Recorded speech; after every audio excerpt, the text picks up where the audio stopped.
In my last video, I talked about your masks and how that's a really good first purchase.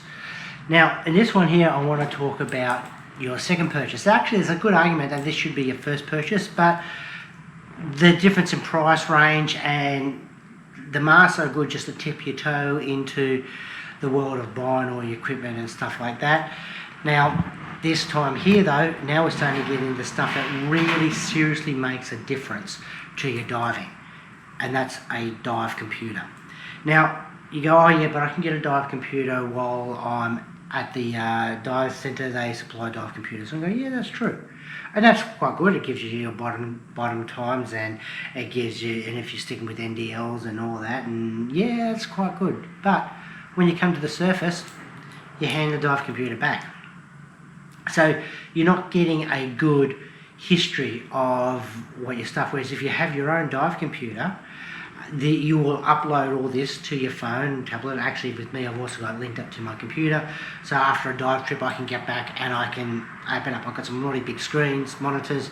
I can open up and I can really analyse each dive and look at it. Okay, well, how did I go there? How was it? So it gives. So I'm looking at my buoyancy as well, because it gives you your depth and all that. So it's a really good record of what's happening.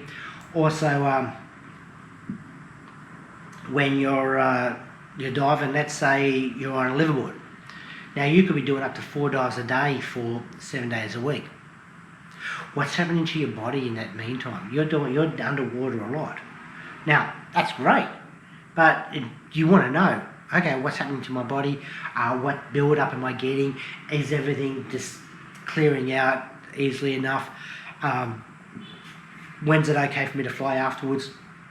I know of certain places where you go where after your last dive, the helicopter pilot will fly you back to the mainland below a certain altitude just so you don't get decompression sickness. So, yeah, pretty handy to have your own one. Now this one here is a Sunto. It's a pretty good little dive computer. It worked quite well. Really good for recreational diving.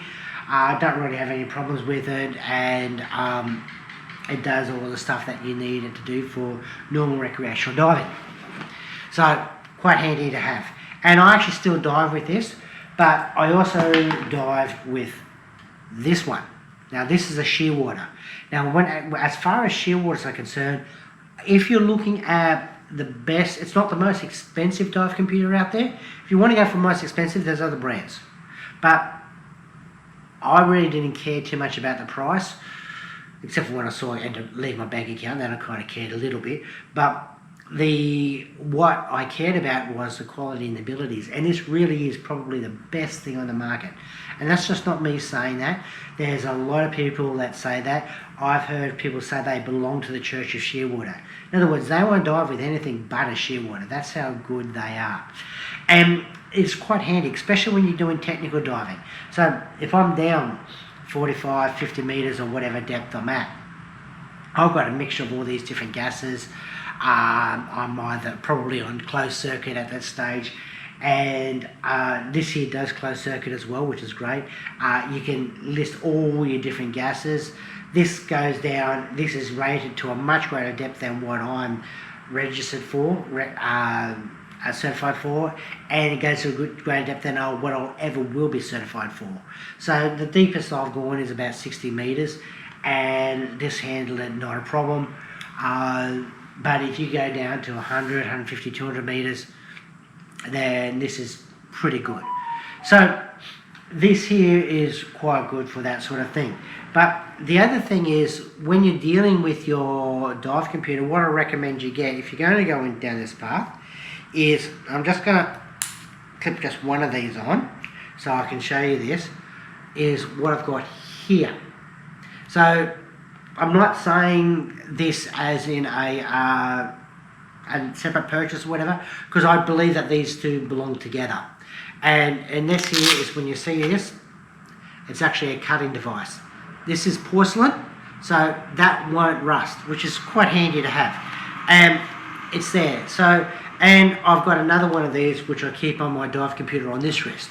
So that way I've got everything. Doesn't matter if whatever hand gets tangled up.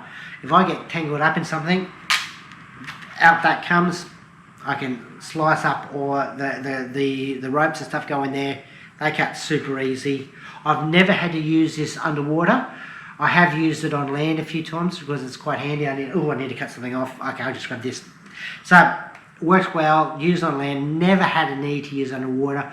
I have taken it out underwater quite a few times, but I only do that as practice because I want to get in the habit of if something goes wrong. There, I'm not even thinking about it. Bang, bang, bang. There's that. Bang. And then I can put that back in.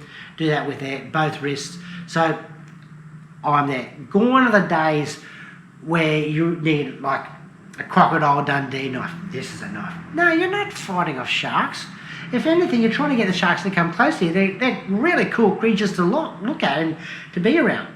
So the underwater equipment, the underwater life is why we're there. And let's face it, if something's going to go you, one, the knife's not going to do much difference. And secondly, it's not the sharks you have to worry about. There's this little fish about this big called a triggerfish. Sometimes they get a bit bigger.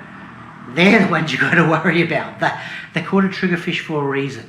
So what I can recommend is definitely a dive computer as your second device.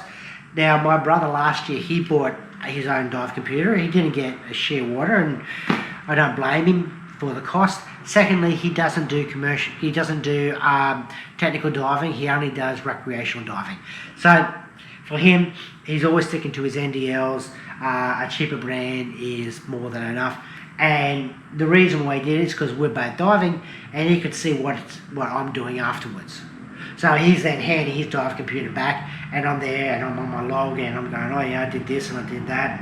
I'm going through it all, and he can see the advantage of it. So what I recommend is that the second thing you get is a dive computer. It doesn't have to be a Shearwater, although quite personally, I reckon that's the best way to go. But if you're only doing recreational diving, you really don't need it. It's a little bit of an overkill. Now,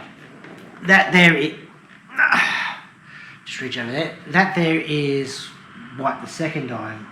That's the second thing you should be purchasing in my mind. The next video is all about these little beauties. Anyway, cheers.